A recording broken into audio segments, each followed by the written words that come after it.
Sheriff is staying on the job for now while the state's top attorney works to remove him from office. This is First Alert 4 at 6. I'm Corey Stark. And I'm Lauren Traeger in for Samantha Jones. A judge denied a request to immediately remove the sheriff. First Alert 4 investigator David Amilati was there as a trial date was set for this proceeding. Sheriff Montgomery was in circuit court just hours ago, looking stoic at times in the courtroom, keeping his focus on his attorney, Judge David Mason, and the presiding judge.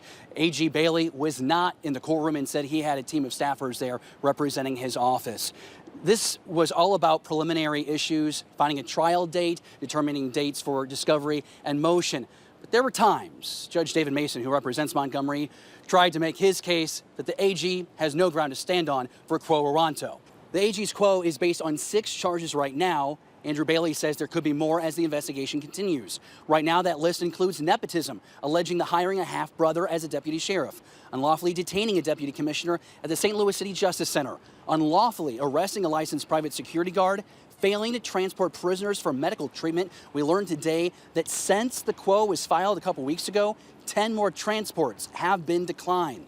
There's misuse of public resources to pick up children from school, and the 6th charge, failing to manage the finances of the office responsibly. Montgomery denies all of these allegations. We feel that Sheriff Montgomery poses a public safety risk to the people of the city of St. Louis. This is a drastic measure that we've undertaken. We take it seriously. The best thing that Sheriff Montgomery could do for himself and for the people of the city of St. Louis is vacate his office and resign immediately. Judge Mason says Attorney General Bailey's nepotism claim is a false allegation and says he has birth certificates and family ready to testify to disprove the AG's claim.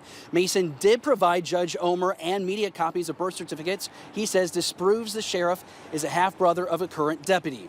He doubled down on disproving the AG's argument when speaking with media just a few hours ago. I had Mr. Montgomery's father sitting right there in the courtroom, and they're alleging that that they have the same father. He's sitting right there in the courtroom. I said, you ask him questions, there he is.